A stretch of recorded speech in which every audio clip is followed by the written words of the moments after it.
Welcome, everybody, to Spirituality Adventures. This is a non-judgmental place to explore spirituality, and we're so glad you're here. This is a viewer and listener-supported podcast, so we greatly appreciate your support.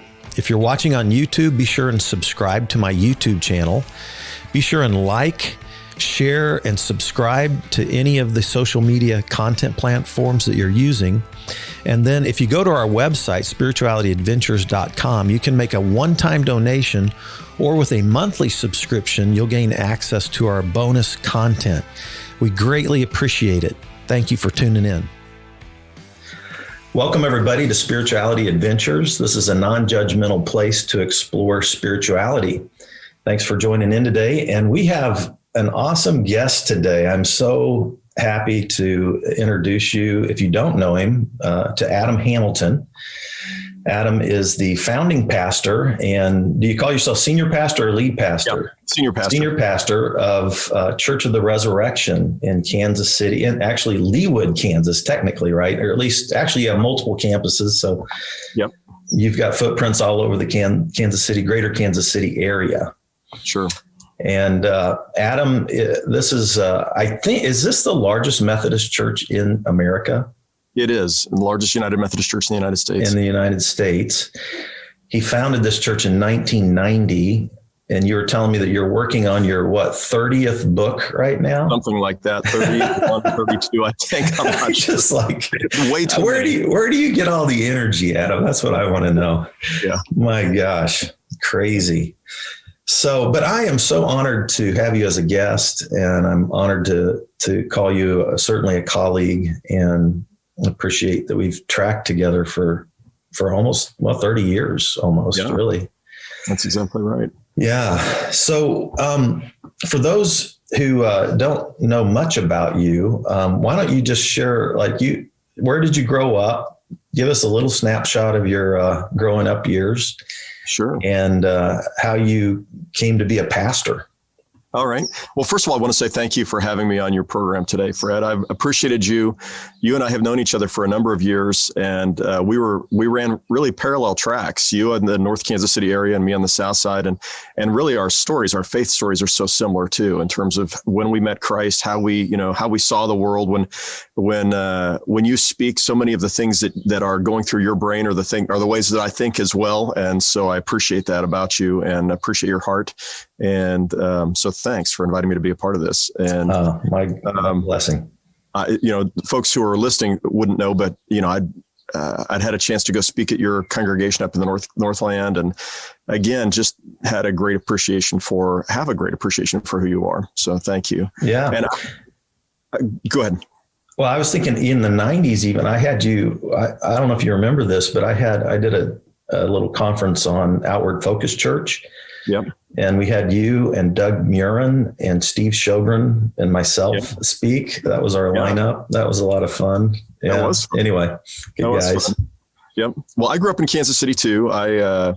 My folks were from the Kansas City area. They were in high school at Shawnee Mission East, and it was their, I think it was their junior year in high school when they were at an unsupervised party in Leawood, Kansas.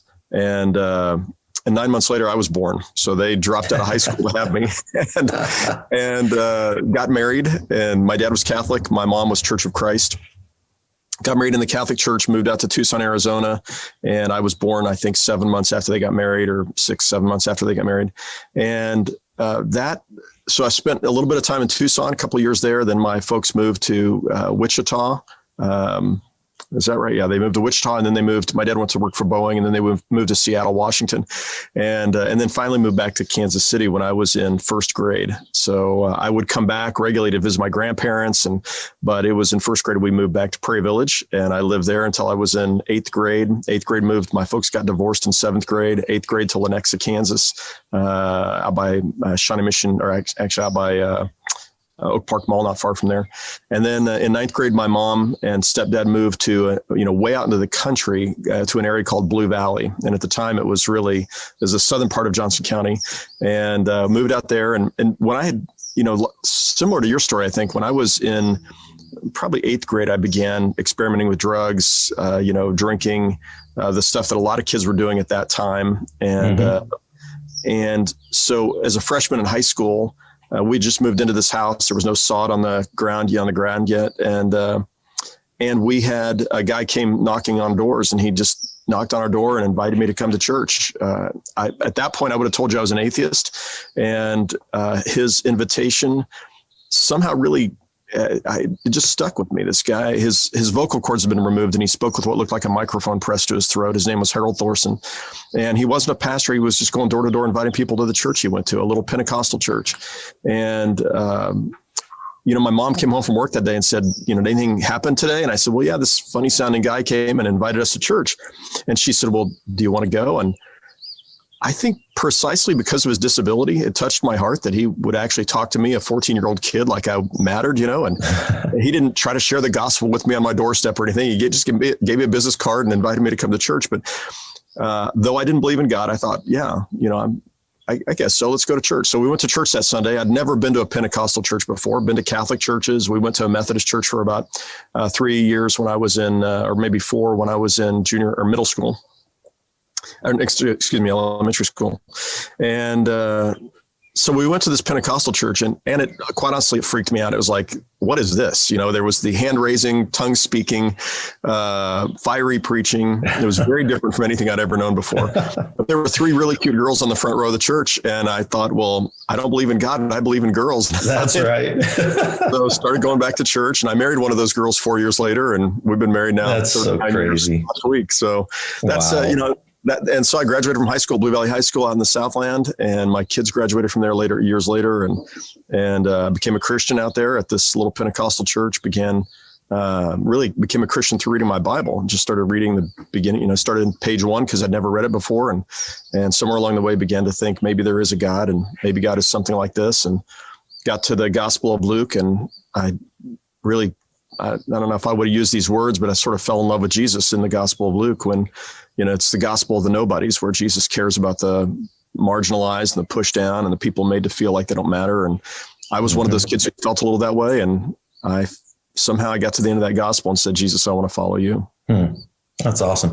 Every time I talk to you, I think of another connection. But so I was born in Wichita, Kansas, and moved to Prairie Village when I was in kindergarten, first grade.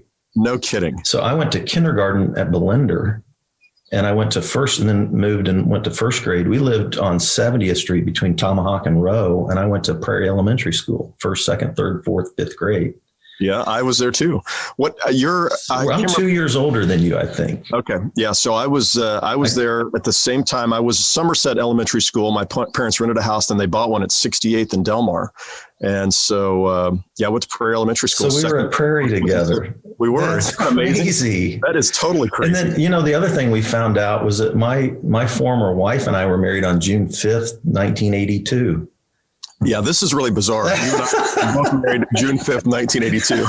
It's just crazy. Mine lasted 37 years. You're still going. So anyway, crazy. Yep. That is wow. amazing. Yeah. So that is so fascinating. My dad was a TWA guy. So when TWA moved north in 72, we moved north. And so my grandpa was a pilot for TWA. Oh, wow. His whole career. Yeah. Wow. My dad probably knows him. Yeah, probably so. I mean, my dad seems like he knows everybody, Amazing. Wow. Okay. Well, so we're both Kansas City guys. So what do you love about Kansas City? Give me like your top couple of things. Yeah. That you love about Kansas City. I love the friendliness of the city, for one. I think it's a really friendly, warm city in most places. I love the fact that it's got the amenities of a larger city, but it still is a, mid-sized city. I mean, it's 2 million people in the metro, but it still doesn't feel like it's not a huge city.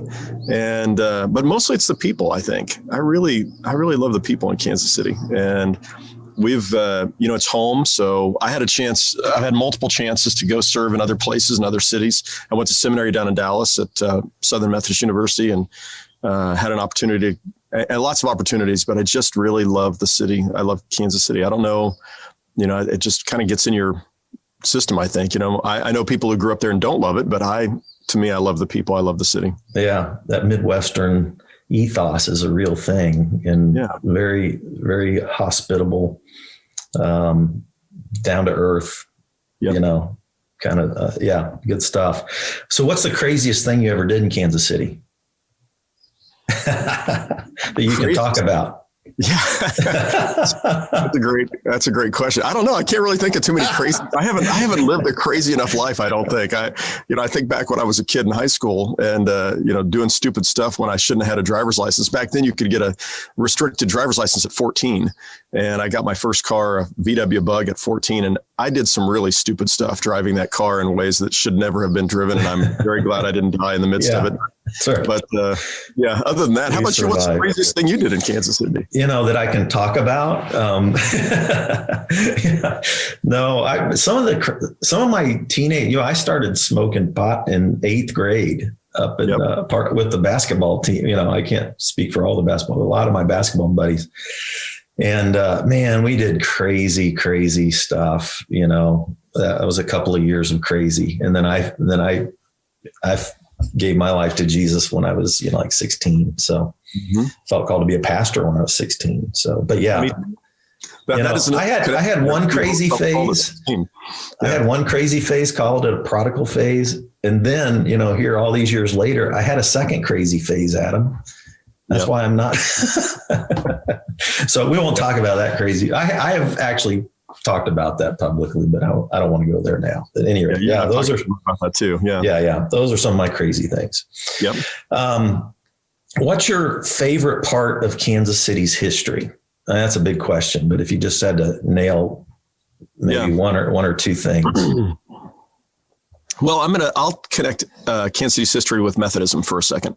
So just because it happens to be my tradition, not because we're any better than anybody else, in some ways worse than everybody else. But when Kansas City started, the very first Protestant church in Kansas City was what became Central United Methodist Church, and it was started in the city of Kansas before Kansas City was what it is today, and so. With the Methodists coming there as, to begin a gathering a group of people to pursue the Christian faith, they played a key role. Methodists are always interested in both what we might call the evangelical gospel and the social gospel, where we believe that we're called to follow Christ, and that, following of Jesus is meant to work itself out in actions in the community. And so when the first public school started in Kansas City, Missouri, it was started in the basement of Central Methodist Church, or maybe it was Westport Methodist Church. That was the second church to get started. So the public school started in a Methodist church on the Kansas side of the state line. The public school started at Shawnee Indian Mission, from which Shawnee Mission is named, and Mission Road is named. It was the road to the Methodist mission. And so Methodists had this passion for helping people be educated because they believe that education would be a means for them to live out their life from the world. Education was key to that. Then there were hospitals that were started, and there were social service, agencies that were started. But, that's one of those things that I think that history of, who the city is. Thomas Johnson, after whom Johnson County is named, was a Methodist missionary. And so there's just a lot of ethos there. And so, I think that's interesting. The fact that the city was founded, that half the city was on the free state side and half the city was still in that sort of area where slavery was allowed, makes for an interesting dynamic too. And I think our history, there's a lot of sad things, in our history when it comes to race, and things that I think that are healing is starting to happen. It's been happening for decades, and I think that's a good thing. So anyway, those are some things I find fascinating just from, my own place as a Methodist pastor, how integrally involved the church has been in trying to shape the city. The first college started, in Kansas was Baker University, and as a Methodist school. K-State was started by Methodists. UMKC was started in the basement of Central Methodist Church, and so a lot of fascinating. That's great. That's great. Good stuff. One of my favorite, I've always loved nature. I've always loved the West and like the mountain men. I thought I was going to be a mountain man at one time, when I was, a young teenager, and. So I always like the fact, like they say St. Louis is kind of the end of the East, and then Kansas City is kind of the beginning of the West. Yeah. So like it was the kickoff point for the Oregon Trail, Santa Fe Trail, California Trail, westward stuff going on there.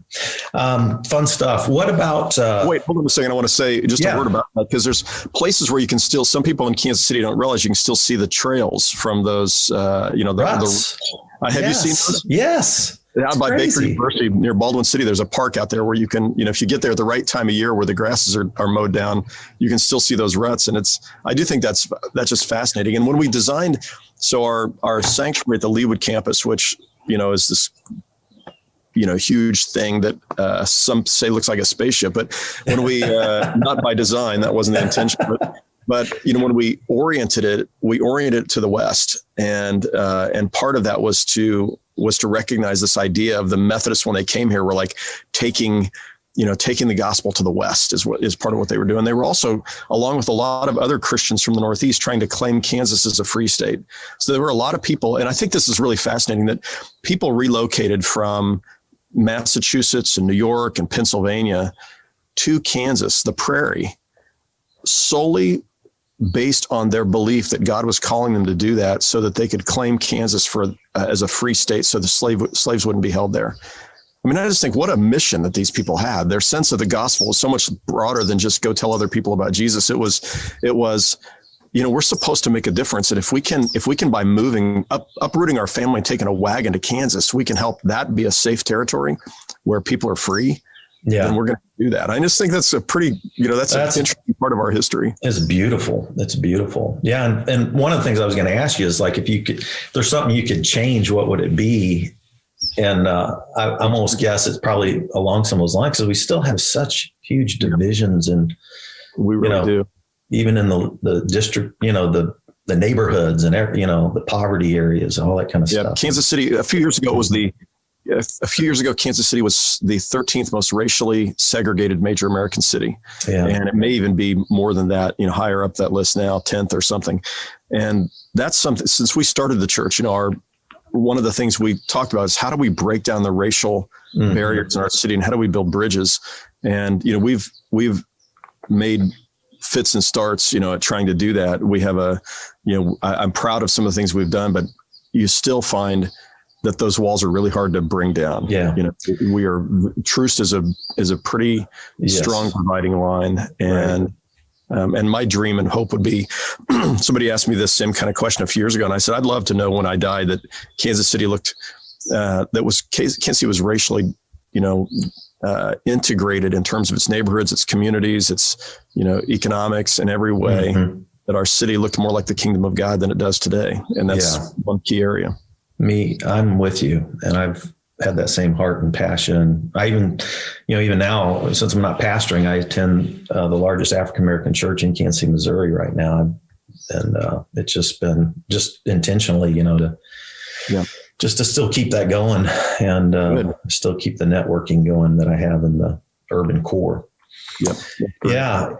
Well, let's jump out a little bit and talk about America, the spiritual landscape of America. And what I'm thinking here in particular maybe is not the whole 200 plus histories, but maybe like the last 50 years, particularly as we think about the de-churching of America. Let's spend just a few minutes on kind of that whole trend that's been going on in America for decades now, like almost every state, almost county by county, de-churching of America. Yeah. So you may have seen this. We've been hearing a lot about how, the number of people who are actively members of congregations dropped below 50% for the first time, and since they were tracking that number, at least in modern history. So I was going back to look to see what did it look like over the course of our country. And there's I don't remember, it's Gallup or somebody's put together this chart to show. And, we were way more unchurched back in the early to mid 1800s than we are today. So we're more church today, but we're way down compared with where we were in the 1950s. And it's an interesting, and there's been a shift, so we went from mainline churches being the predominant, the seven sisters of the mainline, Presbyterians, Methodists, Lutherans, Episcopalians, Congregationalists. I'm forgetting one of them. I can't remember who it is, but Baptist? those not Baptist. Not Baptist. Oh, yeah. Yeah, we're talking mainline. Yeah. Mainline. Although American Baptists are pretty much mainline, but you watch that shift happen in the 60s. So in the 50s, the mainline church, the United Methodist Church, was the largest Protestant denomination in America in 1968. And the Southern, but it had already been in decline. And the Southern Baptists began to surpass that by 1980, I think, or something. It was larger, maybe late 70s. And part of that was starting lots of churches, and part of it was a reaction to I think probably the 60s and 70s. So you have a reaction to the cultural movements to the left, led people looking, more towards the right. And there is this pendulum that swings, throughout history, this, that you can find reactions, constantly going, the pendulum going back and forth. So I think that's part of what happened there's multiple factors that were involved in the decline of the mainline. One of them was the reaction to a more progressive bent in some of those churches. Part of it was the fact that Methodists stopped and mainline churches stopped starting new churches. So they kind of lost that evangelical fervor for starting new faith communities where people were moving to, whereas the Baptist and non-denominational evangelical churches really picked that up, and they started churches all over the place. Mm-hmm. Your church was an example of that in the North. I had a more evangelical bent in the South and started Resurrection in the Methodist Church, but that was kind of unusual. There was birth control, and the fact that lots of mainline churches embraced birth control, and yet both Catholics and more conservative Protestants were a little late to the game to embrace birth control, and so that had something to do with the aging of our communities. We weren't growing the fun way anymore. We were growing, and we weren't evangelically reaching out to people. Then we were not growing. So I think those are all pieces of that puzzle. But today what we find is the Southern Baptist Church is declining faster than the mainline churches are declining. They're losing. Isn't that interesting? It's fascinating. That's only happened in the last decade. Right. The last 10 years. Yeah. And that tells us something about a shift in, again, that pendulum kind of swinging. Mm-hmm. Churches, charismatic Pentecostal churches, it's masked sometimes. And because a lot of folks don't take attendance, we take attendance everything we do here, and we have people sign in a log, we know every Sunday somebody's there, but so there's that. And then there's that part of that pendulum is the larger cultural shift. It's away from a whole host of things that have been characterized that characterize some of the more evangelical and conservative churches. Mm-hmm. It's a shift on how we look at inclusion and LGBTQ people. For younger people, younger adults, it's a shift away from a kind of, and part of this is the more conservative movements. There's some real mistakes there, I think, including a way of sort of looking at science. Science is kind of the enemy. This goes all the way back to the, Scopes monkey trial and evolution, but believing that someone has to take a very literal reading of Scripture. I think an increasing number of people find that problematic. So you've got a large number of people in America who don't believe in evolution and believe that the earth was created in the last 10,000 years and humans were created fully formed, which is just almost impossible for somebody who's a mainstream scientist. And I would say literally impossible. And so you have this sort of the dominant picture of Christianity in the 80s. So many of the folks in that movement find themselves at odds with thoughtful people today.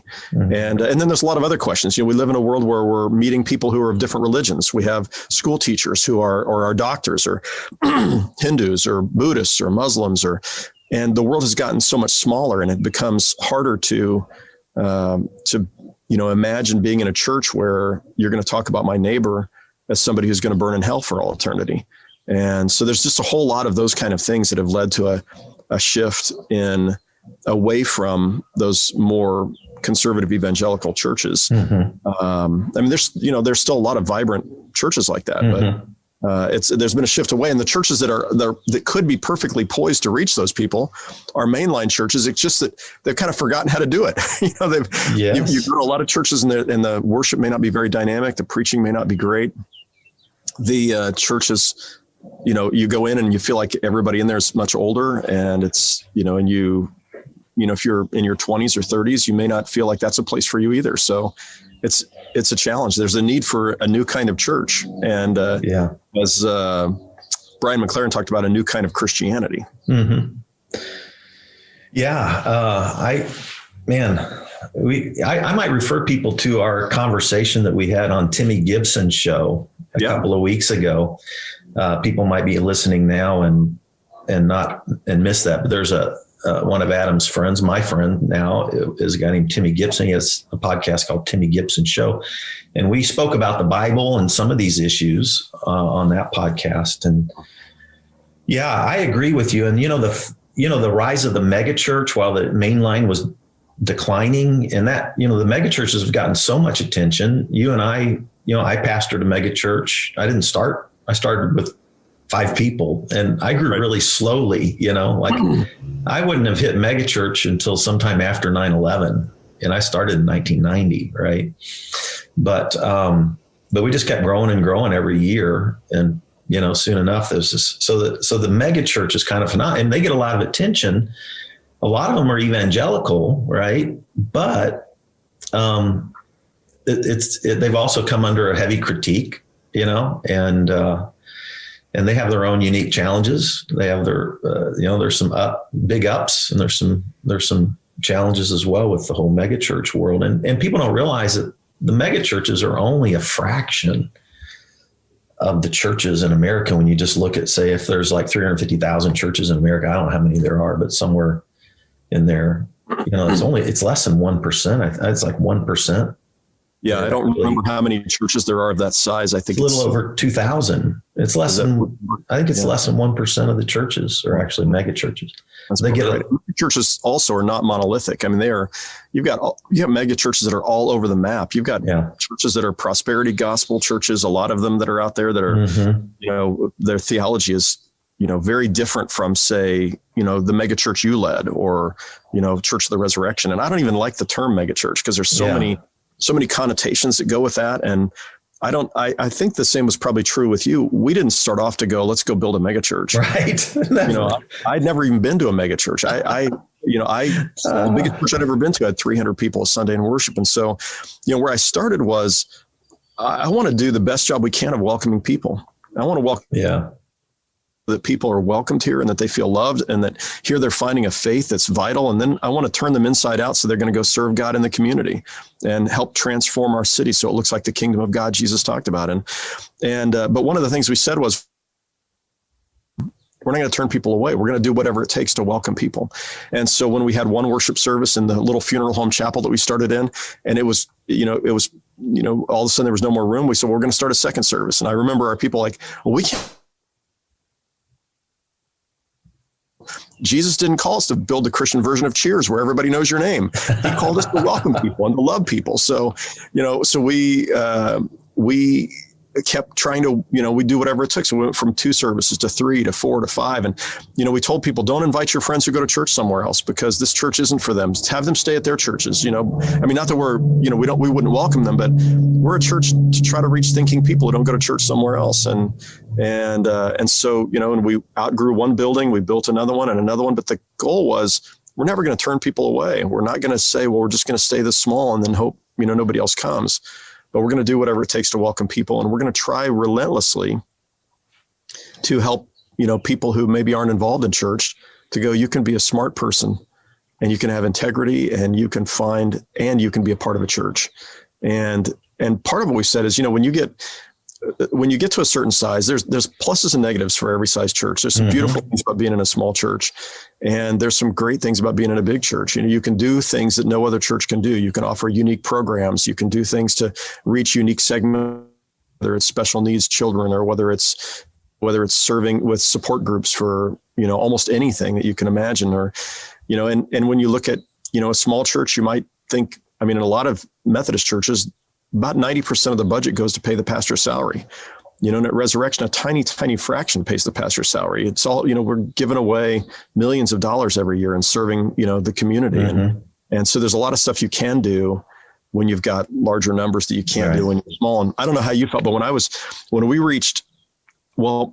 we had probably 120 to 150 people a weekend in worship, I felt like a failure as a pastor because I couldn't keep up with everybody. I couldn't do my job and also be there for everybody all the time. And so it's amazing how small you But, today we have a team of, lay volunteer ministers that are like 150 of them that are, calling on people and caring for them. They're specially trained. And then we've got all these great pastors and staff people who are doing amazing work. And so, and I used to tell people, I don't know where I heard it. Maybe you've heard this. You probably shared this too, but if you don't like a big church, you're going to hate heaven.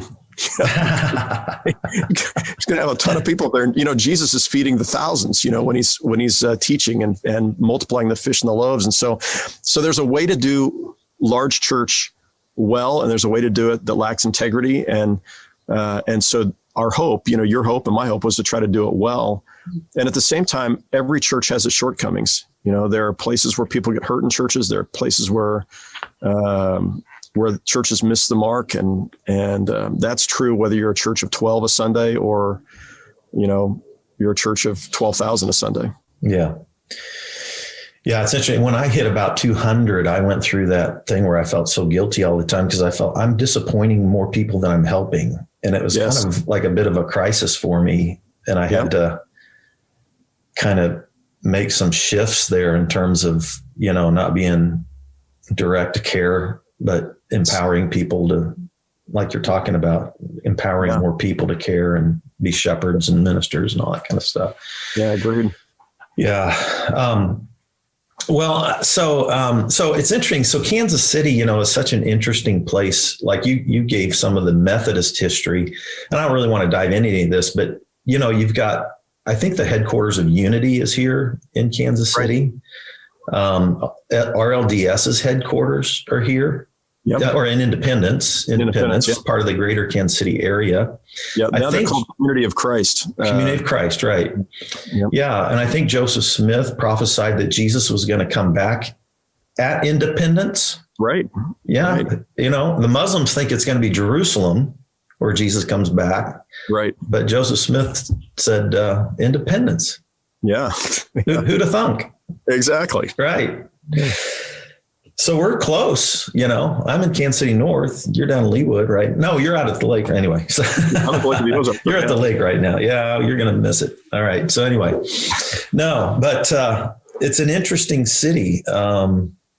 We just had up in the Northland a new Mormon temple built up here a few years ago. And I have never, when I got on social media, I had never, they have so many missionaries up here now that are on my social media thing. It's so fascinating. Really? Yeah. Very active community. And so, and then every faith tradition is represented across our city. I remember after 9/11, me and Steve Sjogren went down to a local mosque in Kansas City and offered to serve them and just clean the building and stuff right after 9/11. And we had people in tears just because we showed up. They thought we were going to bomb the place, I think. And we showed up to show God's love in practical ways. I love that.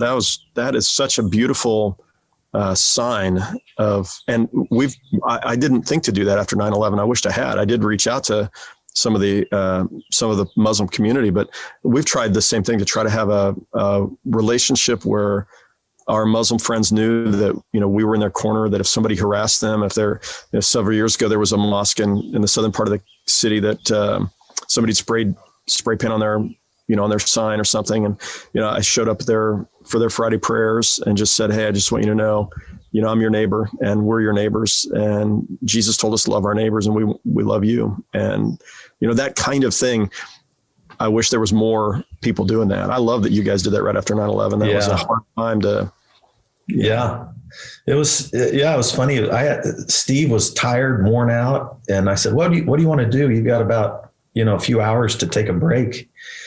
I mean, literally this was weeks after 9/11 and his wife was with him, Janie. And he goes, let's go find the closest mosque and offer to just clean their bathrooms and their mosque and all that kind of stuff. So we literally went down and did that. That's awesome. Took a janitorial cleaning kit with us. Yep. They wouldn't let us do it. They told us that we had to, that they had to serve us. And they were having a conference and they stopped their conference, hosted us, offered us things, gave us a tour.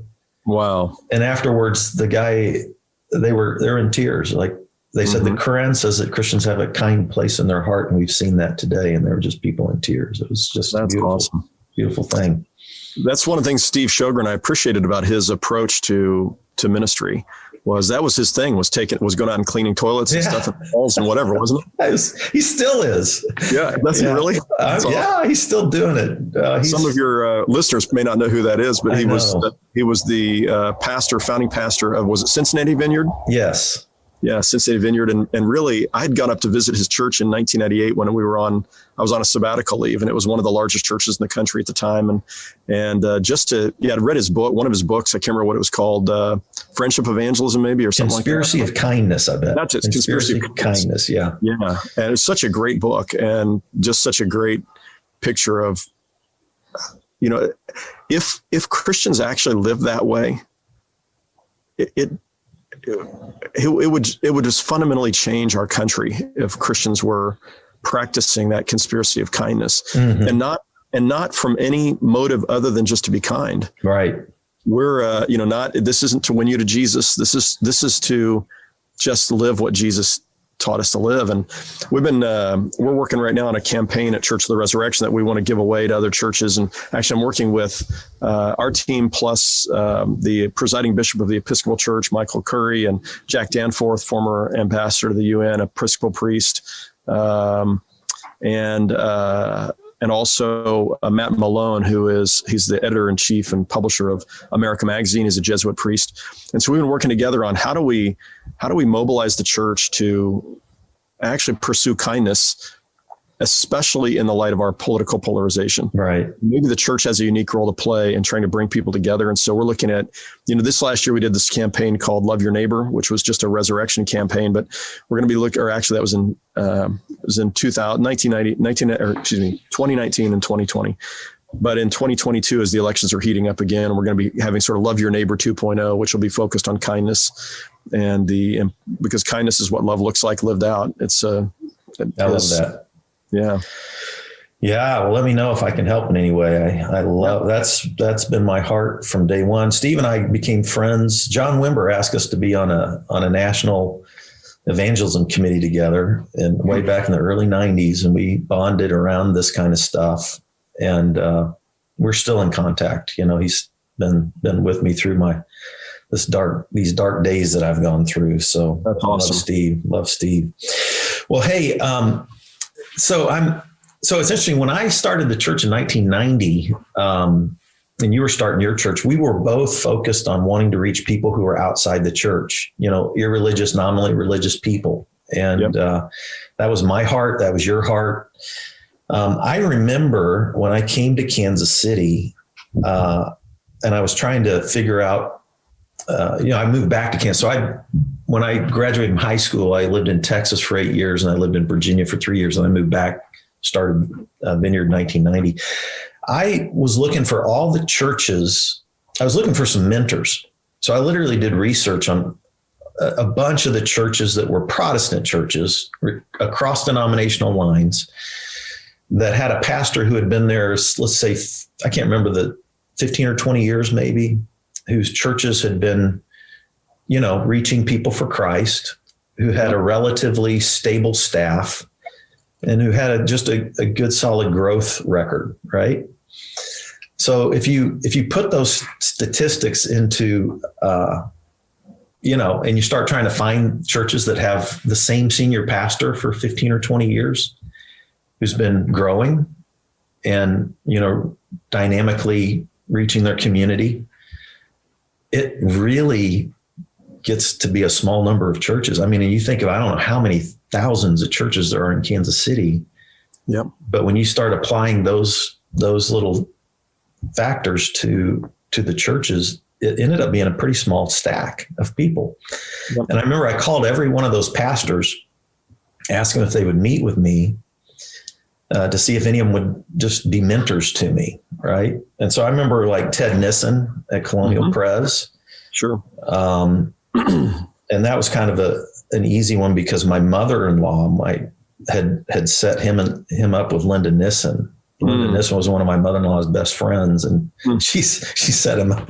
Anyway, and then so Ted was there. I remember Charles Briscoe and I connected. I'm sure you know all these people as well. Sure. Vernon Armitage in the Northland. Yeah. I remember George Westlake. Yep. And so there were several, and all of them were so gracious, so as my church grew, I remember when pastors would reach out to me, I always made time for them. Yep. And so you think about, like, you're still going. You're 31 years into this now. Yep. And you're still going. I made it 28 years. And even that like goes against the grain, right? Totally goes against the grain. Yep. So I want to kind of jump into this part about where we talk about some of the challenges of pastors, because we had dinner a couple of weeks ago, and I think you made a comment to me. It says, pastoring a mega church can be, I can't remember the words you used, maybe like dangerous to the soul, or can be hazardous to something along those lines, like that, right? And I don't know if you might have a better updated statistic, but I think the average pastor in America stays at their church less than 3 years, if I'm something like correct. That. Yeah. Less than 3 years. I think seminary graduates, once you hit the 10-year mark, most of them, more than half of them, are out of the ministry. Yeah. So I know there's a lot of professions in America that have high burnout rates. So some of my audience that's out there, I mean, people working and they get burned out and they just get depleted and, but they need a paycheck or whatever. I don't, Yep. But I mean, it could be, I've heard the social workers, high burnout. Social workers, nurses, in the helping professions, when you're in the helping professions, a lot of high burnout there. Some I've heard lawyers have pretty, law school graduates end up, a lot of them don't stick with it. But yeah, let's talk a little bit about the challenges of why is being a megachurch pastor dangerous or potentially dangerous to a person's soul? Well, and I think it's probably not just being a megachurch pastor. The megachurch part can add dimensions to this. It adds, you have power. So on the negative side, there's power. There's the potential for you to believe you're above the law. You can begin to believe that these people are actually coming because of you, which is, you have plenty of people who will tell you that, I'm here because of you, pastor. You're the one, you're the reason. And if you actually let yourself believe that, you actually start to think, hey, I'm really something. Look at this. Look at all these people. And no matter what size church you are, dynamic churches, they're highly dependent upon their pastors. So we often look at mega churches and say the weakness of the mega church is its dependency on its pastor. I don't care what size church you're at. If you're at a church of 100 a Sunday and it's growing and things are really happening, there's probably a pastor there that people love and they feel connected to. And so the same thing happens just on a much larger scale in a mega church. And so part of what you've got to do, no matter, and this is true in almost any helping or any profession, is if you start to believe, you start to really think inside, hey, look at me, look what I've done. And the beautiful thing about the Gospels is it's so the opposite of that. It's like, Jesus tells us the ones who want to be great are going to be your servants, and so, but I think that's one of the dangers to the soul is that you've got this organization and people want to know, what does Pastor Fred think? What does Pastor Adam think? What's their, and so somewhere in there, making sure that you are continually reminding yourself that you're lucky that you got to do this, that it's God if there's something amazing that happens, God is the reason why it happened. So I would say that's one. And that ties into, if you think of the seven deadly sins, pride is one of the, is actually considered the most dangerous of them. So I think we see that sometimes. I think that's on the negative side. I think on the other side, when you are giving yourself, so you don't build a mega church without putting 60 hours a week, 70 hours a week in. You're not the one who's building it, but here's what I found. This may not be true for everybody. Maybe more gifted people can do this easier and better. But I found that every time if I could put in a few more hours, there'd be that many more people who would be reached. There'd be that many more programs we could offer. I could, if I could spend a little more time on every sermon, it'd be that much better sermon, and so I found myself working for I'd say the first 20 years, average 65 hours a week, probably, maybe more. Which means you've got to figure out how do you do family and have 65 hours a week? How do you take care of your kids? How can you be a good dad? And so I try to balance all those things by just not sleeping. And I know I'm not much of a sleeper, but I thought, okay, if I can live on 4 to 5 hours a night of sleep, then I can be there for dinner with the kids, and I can go meet them at lunch in elementary school and push them on the swing set while I hurry back to the office. And I can be there for half their soccer game in a suit and tie while I'm going to do a wedding right at the end of the soccer game. And, I can write books and I can do all these things. And so you're doing all this stuff. And if you're doing all of that and you're pouring yourself into people and you're caring for them, and what you're going to find is if you're not replenishing your soul, then you find your idea banks dry up. You find, like right now I'm on sabbatical leave. I get a sabbatical once every 6 or 7 years. That's basically 10 weeks. And it's during those times I write, but it's also during those times that I'm reading. It's during those times last night I took an hour and 10-minute walk, and, I spend that time praying, and often I'll have my pocket testament with me. And I'm, if you see me down the road, I'm walking with my Bible. It's a pretty stupid thing to do because you're not paying attention where you're walking. But I mean, I'm just trying to figure out, and so I come back from that hour and 10-minute walk, and I feel renewed. I feel energized, but a lot of times when you're working 65 hours a week, you don't have time to do that. Then you don't take your vacations, then you don't take your day off. And then, for most of my ministry, it was 1 day off a week. And still it's maybe a day and a half, but and so I think you can easily find yourself emotionally burned out, physically burned out, spiritually burned out. You're not doing the things that help you renew. And this is where I think even, like I take for years, I took a week just for sermon reading and research and planning, to a week away to a retreat center. And I started trying to teach business guys this, like, you would be a better business person if you'd take a week away by yourself somewhere in silence and retreat, and you'd pray and walk and think and take the stuff you want to read that you don't have time to read during the week.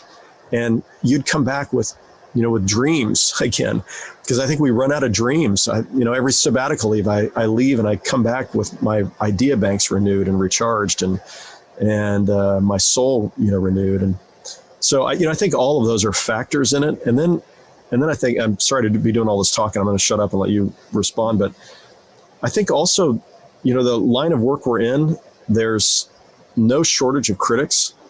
And this last year in particular, during, the election season, George Floyd, Black Lives Matter, COVID, there were several other pieces to this. In the United Methodist Church, this divisions over homosexuality and how we'll be in ministry with LGBTQ people. There was just no matter where you turned or what you said, there was somebody who was mad. There were people who were mad because we weren't having church. There were people who were mad that we were talking about having church services in person. There were people who said, we'd only come to church if you don't make us wear masks. And there are other people who are like, we're only coming to church if you make people wear masks, and yes. Then, I can tell that you're against President Trump, and, well, why aren't you speaking out more against President Trump? And, Black Lives Matter, well, no, it's all lives matter. Well, no, it's Black Lives Matter. Well, and so no matter where you went, if you were a preacher trying to speak to your culture, to what's going on in the world and apply the gospel to it, you're going to have people who are mad and leaving the church. Yeah. And after 31 years of doing this at Resurrection, it doesn't affect me as much as it once did, but I will tell you that it still bugs me. It still is like, when I hear another family left the church over something. Mm-hmm. And for every one that's leaving, we have another one that comes in and they're like, this is the very church I was looking for. I'm glad you're here, but you feel the weight of that. And so when you get that kind of criticism, you can easily feel like, or criticism over how you led or what you're doing. And it's easy to go, I just don't need this. This isn't fun anymore. And so, at least those are some of the things that in my mind go into, into burnout.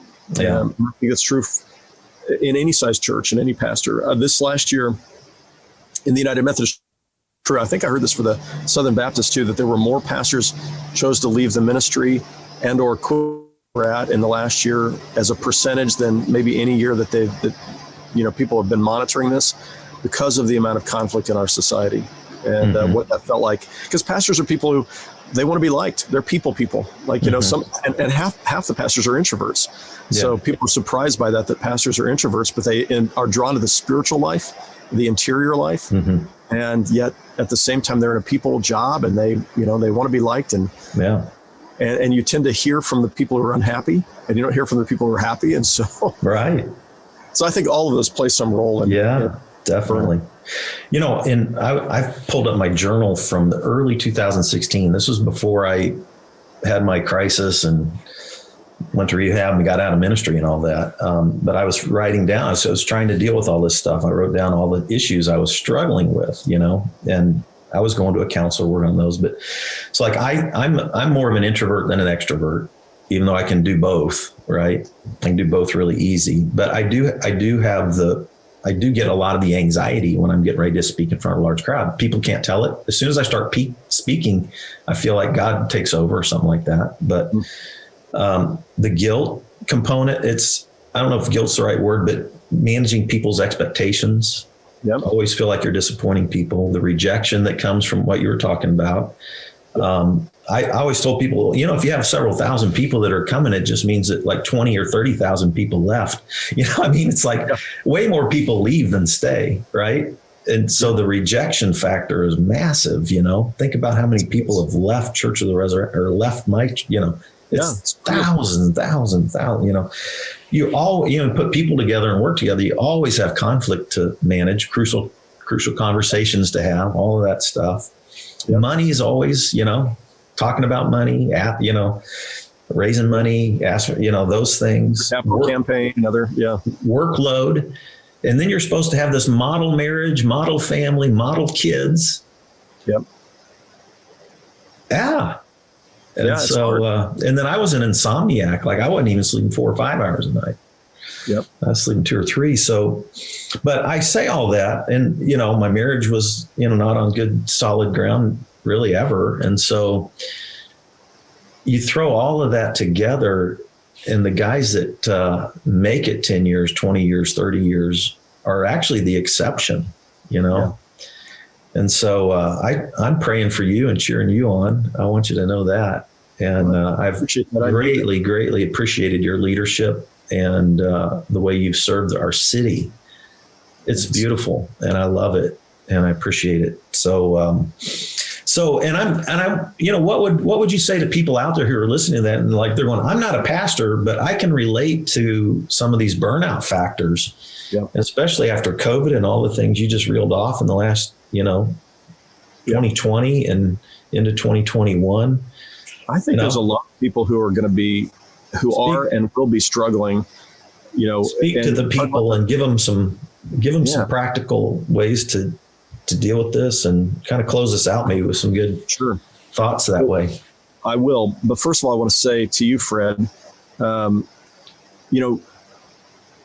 was thinking about this after we had dinner the other day, and just thinking about the fact that God is not, I love the fact you're doing this podcast, you're starting some other things up, because God is not finished with you yet. And the crises that we have and the moments where we walk through, where it seems like everything's coming apart, that those end up being, when we continue to trust in God, those end up being the pivotal moments that God uses. God rebuilds us and puts us back together again. God is the master of the redemption story and the God of the second and third and fifth chance. And I love the fact that, we're all broken. We all end up crashing at times. You made it a lot longer than most people do at 28 years. And you did it when things weren't going great, in your marriage and other things. But you did it. You kept getting up and showing up and doing everything you could. And on 3 hours of sleep, I don't know how you did it. I don't know how you did it all of the years that you did. But I know this, that I think your heart and your gifts and who you are is treasured by God. And I think that God has, you're trying to figure out right now, okay, what are you going to do with this mess, God? How do you put all this back together again? But I think God is doing that in you. And we talk about the wounded healer, and that I think ends up being a great metaphor for, who you are and where you are and how God We'll tune into your podcast and other things. It's somehow knowing that the person I'm listening to knows a lot and has a lot of experience, but they also know what it's like to be broken and know what it's like to be lifted out of the pit. And I think that's, and wisdom is knowledge we gain through lived experience, and the greatest wisdom comes through the hardest things in life. So that's where I see you, and I just want to say I'm just grateful that you're putting one foot in front of the other and not giving up. And God, I know, is using you and will continue to do that in ways that will surprise you in the years ahead. I'm confident. And I would say this. Thank you. That's my hope. I still have dark days where, I have to battle for that hope. I really have had to battle for it. But yeah, that's my hope, and that's what I'm going for. So thank you. Well, there's no way you can't still have dark days. You're not out of you're still in the middle of all this. Right. But you've made a turn though, and the turn you've made is pretty dramatic. And I think about, again, this is Scripture. A lot of times people read Scripture and they assume that they don't read Scripture. They assume that the Bible teaches this Pollyanna view of life, that if you believe in God, everything's going to be great, and God's promising nothing bad's ever going to happen to you. And it's like, anybody tells me that, I'm like, you've never read the Bible, have you? Because the Bible's largely the story of the brokenness and mess and pain in life. And whether it's the Israelites enslaved, or Joseph, who ends up being tossed in the dungeon from Potiphar, or the Babylonian exile, the Assyrian destruction of the northern kingdom, the Babylonian exile, to Jesus crucified and the disciples being put to death.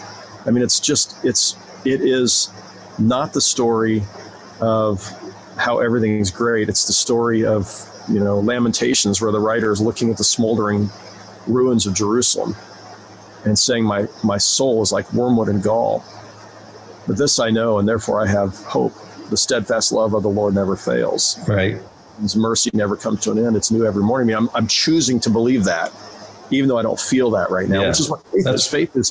Faith is believing that the future in some way, because of God, in some way will be more meaningful or in some meaningful way be better than the past. Yeah. It may not be in every way, but in some ways it'll be more meaningful and better than the past. That's what we believe. That's part of what we hope for. That's right where I'm at. That Lamentations 3:22-23 you just quoted is exactly where I'm at and what I'm hanging on to. Yeah, that's right. Yeah. That's right. And that's what I'd say to you. Asked, what would I say? What would we say as we kind of close this out? Yeah.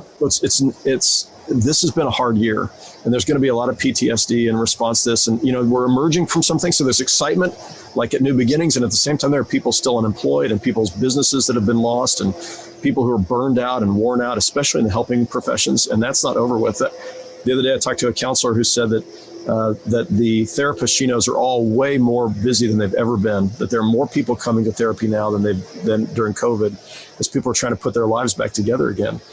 And so, part of that is, I think is being able to say, if you're a person of faith, being able to say, God, what can you do with this?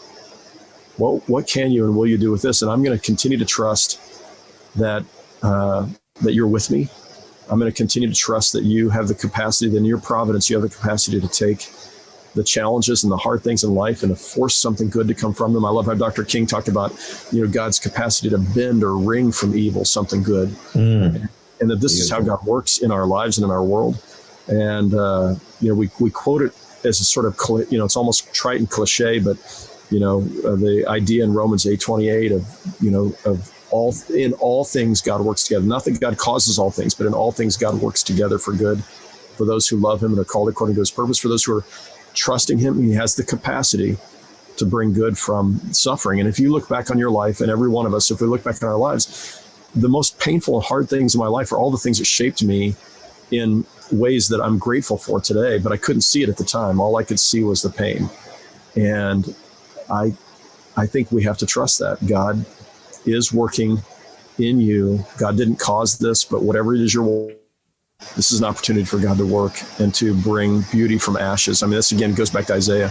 He gives us beauty for ashes and, joy for sorrow and all of that we might become oaks of righteousness. And I think somewhere in there, works, and I count on that. So we say a lot around resurrection. Buechner, I think, first said this, but the worst thing is never the last thing. That's what Easter says. Worst thing is never the last thing, and there's always hope. And sometimes you just keep saying that to yourself, even though you don't really believe it. Right. Until one day you go, hey, you know what? It is true. The worst thing is never the last thing. Yes. Yeah, that redemptive arc of, creation, the incarnation, how Jesus models entering into suffering, bearing it, redeeming it.